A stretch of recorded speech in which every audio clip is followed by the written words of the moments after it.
Symphony Z30 ফুল specification নিয়ে কথা বলার আগে এটার বক্স নিয়ে কিছু বলতে যাচ্ছি, কারণ আজকের ভিডিওতে কোনো পার্সোনাল ইউজারিং এক্সপিরিয়েন্স শেয়ার করব না। জাস্ট এই ফোনটির বক্সে এবং এটার স্পেসিফিকেশন নিয়ে কিছু বিস্তারিত জানবো। তোমাদের ভিডিওটি দেখতে থাকুন। আমাদের চ্যানেলটিকে সাবস্ক্রাইব না করে থাকলে hit the subscribe button, already subscribe করে রাখলে থ্যাংক ইউ সো মাচ। ভিডিওটি পরিপূর্ণভাবে শুরু করার আগে একটি বিজ্ঞাপন দেখে নিন। এই ফোনটি আমাদেরকে স্পন্সর করেছে রাজবাড়ী ডিস্ট্রিক্ট থেকে সানো টেলিকম নামী দোকান থেকে। এই মোবাইলটি যদি ভিডিওটা দেখার পর ভালো লেগে থাকে বা মোবাইলটি কেনার যদি কোনো ইচ্ছা আপনার মনে জাগ্রত হয়, ডিসক্রিপশন বক্সে লিঙ্ক দেওয়া থাকলো, ডিসক্রিপশন বক্সে আপনার চোখ ব্যবহার করুন। ফোনটির বক্সটির সাথে একটি ইউএসবি কেবল পাচ্ছেন, সাথে আছে একটি চার্জার যেটাতে আপনি মোবাইলটিকে চার্জ করবেন।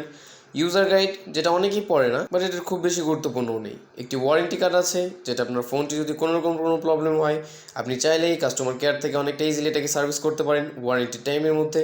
সাথে আছে একটি হেডফোন, সবার প্রিয় হেডফোন, ব্যাটারি আছে এবং সবথেকে বেশি ইম্পর্টেন্ট ফিচার, এই ফোনটির একটি ব্যাক কেস পেয়ে যাচ্ছেন এটার বক্সটির সাথে। এই ফোনটির বক্সের ইনফরমেশন জানার পর চলুন এটার বডি অ্যান্ড বিল্ড কোয়ালিটি কিছু বলা যাক। এর বডিতে দেখতে পেয়েছি প্লাস্টিক ফ্রেম, পেছন দিকে আছে গ্লাস বডি, যেটা আপনার ব্যাটারিটাকে একটি গ্লাস প্রোটেক্টর হিসেবে দেওয়া হয়েছে। দেন এটা কিন্তু দুইটি ভ্যারিয়েন্টে মার্কেটে অ্যাভেলেবেল আছে, Indigo blue and Amazon green. আপনি চাইলে দুইটি ভ্যারিয়েন্ট অনেকটা ইজিলি ফোনটিকে পারচেজ করতে পারেন মার্কেট থেকে। দেন এই ফোনটির প্লাস্টিক বডির সাথে এটার গ্লাস বডিটা আমার কাছে অত্যন্ত ভালো লেগেছে। তবে দেখা যাবে এই ফোনটি কতটা স্ক্র্যাচ প্রুফ হতে পারে এবং এটার পার্সোনাল এক্সপিরিয়েন্স আপনার মধ্যে শেয়ার করব এটার স্ক্র্যাচ প্রুফ নিয়ে। ফোনটির বডির কথা বাদ দিলে এটার স্টোরেজে পাবেন 3GB র্যাম এবং 32GB ভ্যারিয়েন্টের একটি মোবাইল, যেখানে আপনি 128GB পর্যন্ত সাপোর্টেড। অনেকটা ইজিলি 128GBর একটি এসডি কার্ড ইউজ করতে পারেন এই ফোনটিতে। বাট দুঃখের বিষয় হচ্ছে আমাদের বাংলাদেশে 128GBর এসডি কার্ডটা মোটামুটি পাওয়া গেলেও 256GBর এসডি কার্ডটা কিন্তু খুবই কম মাত্রায় দেখা যায়। ও হ্যাঁ, আমি তো ভুলেই গেছি, এটাতে মাত্র 128GBর এসডি কার্ড ইউজ করতে পারবেন।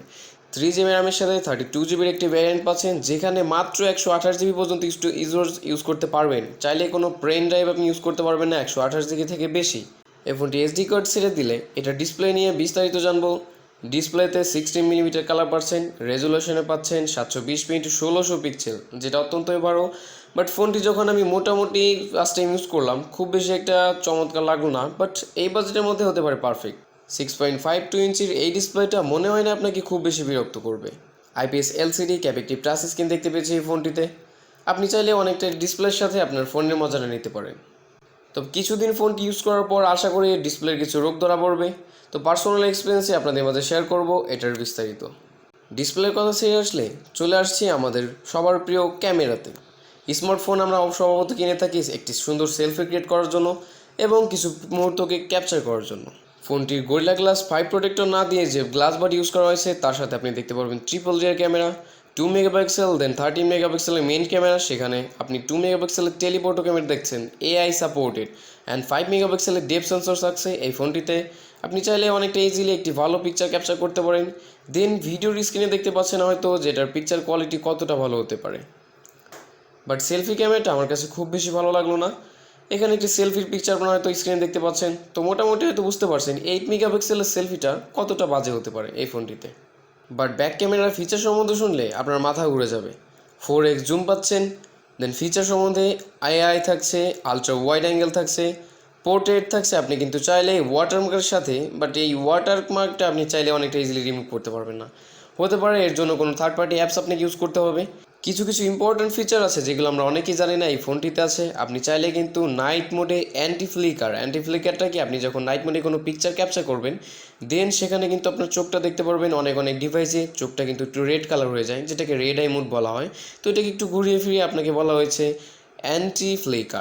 Night mode anti flicker. তো এই ফোনটিতে এই ফিচারটা আসে, আপনি কিন্তু চাইলে এটা মজা নিতে পারেন। বাট পার্সোনাল এক্সপিরিয়েন্সে আপনাদের মধ্যে শেয়ার করবো এটা ক্যামেরার গুরুত্ব বা ক্যামেরাটা ঠিক কতটুকু কাজের। দেন ফোনটির পেছন থেকে দেখতে পারবেন ফিঙ্গারপ্রিন্ট সেন্সর। আপনি কিন্তু চাইলে অনেকটা ইজিলি এটা ফিঙ্গারপ্রিন্ট সেন্সরটাকে কাজে লাগিয়ে দিতে পারেন। দেন একটি 3D ফেস লক আছে। এটা দুইটি বিস্তারিত শেয়ার করব, কারণ এখন পর্যন্ত এই দুইটি খুবভাবে আমি ইউজ করে দেখিনি।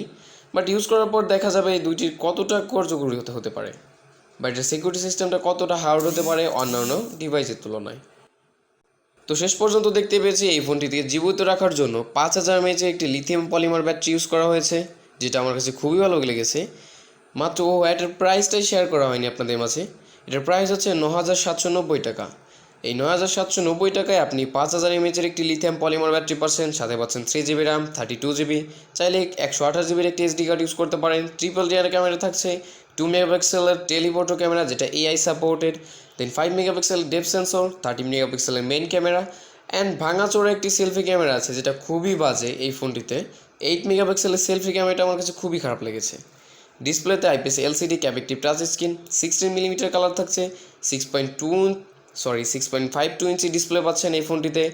আমার মনে হয় রেগুলার ইউজারে খুব বেশি একটা খারাপ হবে, বাট ফোনটি এটার এক্সপিরিয়েন্সে শেয়ার করব, এটার পার্সোনাল এক্সপিরিয়েন্সের মধ্যে দেখাবো এই ফোনটির কতটা কার্যকরী বানাতে এই বাজেটের মধ্যে।